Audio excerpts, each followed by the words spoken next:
2005 سے لے کر 2010 تک کون سی ایسی گلی ہے جس میں کراچی کے 3 کروڑ لوگوں نے مجھے راتوں کے 3 بجے 2 بجے بارش میں طوفان میں گرمی میں دھوپ میں سردی میں مجھے کراچی کی کس گلیوں پہ کھڑے ہو کر اس کراچی کو، جب یہ کراچی رات میں سوتا تھا، مصطفیٰ کمال اپنی نیند قربان کر کے اپنے بچوں کو چھوڑ کر آپ کے دروازے کے باہر اس شہر کو اس نے بنایا ہے۔ میرے زمانے میں یہ شہر گوگل کر کے دیکھو، دنیا کے 12 تیزی سے ترقی کرنے والے شہروں میں شامل تھا، دنیا کے 12 تیزی سے ترقی کرنے والے شہروں میں شامل تھا۔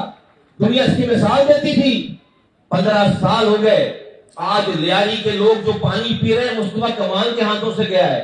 آج جو جزیرے ہیں، بابا آئی لینڈ، بھٹ آئی لینڈ، سوالے آباد، شمشیر، سمندر میں پانی کی لائنیں ڈال کر پانی پہنچایا۔ آج محمود آباد میں، کلفٹن میں، بلدیہ ٹاؤن میں، اورنگی ٹاؤن میں بڑی بڑی پانی کی لائنیں، یہ گلستان جوہر میں ساری پانی کی لائنیں، یہ سارا نظام، سب چیزیں جو ایک ہیومنلی پاسبل 4 سالوں میں میرے کاموں کو ایک طرف رکھو اور 50 سالوں کے کاموں کو دوسری طرف رکھو۔ میں اللہ کو گواہ بنا کر کہتا ہوں کہ اللہ نے مجھ سے 4 سالوں میں اتنے کام کروائے کہ 50 سالوں کے کام جو ہے وہ کم ہے اور میرے 4 سالوں کے کام زیادہ ہیں۔ یہ کراچی کی مائیں نہیں جانتی۔ آج مصطفیٰ کمال وفاقی وزیر صحت ہے تو تمہارے بچوں کو پولیو کے قطرے کسی بیرونی سازش کے تحت پیسے لے کر میں تمہارے بچوں کو زہر پلا رہا ہوں؟ بھائی پاکستان کے لوگوں نے مجھے نہیں دیکھا ہوگا نا، کراچی کے لوگوں نے تو مجھے دیکھا ہے، میرا ان اینڈ آؤٹ جانتے ہیں۔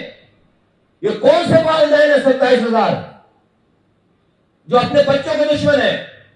ایسی چیز سے دشمن ہے کہ دشمن موجود ہے، پولیو کا وائرس موجود ہے۔ ابھی ہمارا انوائرمنٹ ایسا نہیں ہوا کہ پولیو نہیں ہے، انوائرمنٹ میں پولیو موجود ہے۔ ہر بچہ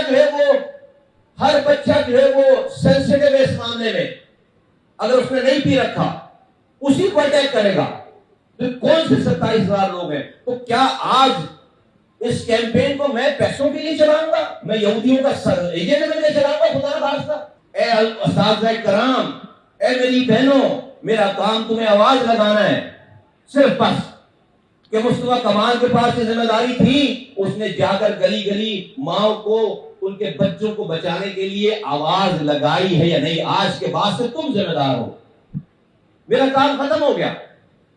آج کے بعد سے خدا نہ خواستہ کسی بچے کو یہ بیماری لگے، وہ اس دنیا میں بھی ذمہ دار ہے اور آخرت میں بھی ذمہ دار ہوگا۔ تو آپ نہیں پلائیں گے پولیو کے قطرے تو بچہ میرا تو معذور نہیں ہوگا، حکومت والوں کا۔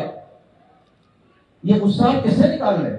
یہ ساری باتیں آپ کی ٹھیک ہیں، ایسے حالات ہیں تو اس حالات کے غصے میں ہم اپنے بچوں کو معذور کر دیں؟ نہیں، یہ صحیح سوچ نہیں ہے۔ یقیناً آپ کے گھر پہ پانی آنا چاہیے، یقیناً سرکار کو لیکن کچرا اٹھانا چاہیے، جو ہمیں دینی چاہیے، سڑکیں بنانی چاہیے، کوتاہیاں ہوں گی، ہیں، جب بھی شہر کا یہ اشر ہے، لیکن اس کا یہ مطلب نہیں ہے کہ اس کے غصے میں، اس بات کے غصے میں ہم اپنے بچوں کے خلاف ہو جائیں، ہم اپنے بچوں کے خلاف ہو جائیں۔ آپ یہاں سے مکہ مدینہ جاتے ہیں عمرہ کرنے، حج کرنے، پاکستان کے پاسپورٹ پہ 70 سال کے بوڑھوں کو بھی قطرے پلاتے ہیں کیونکہ آپ کے یہاں پولیو ہے۔ وہاں تو آپ نہیں کہتے کہ ہم نہیں پی رہے،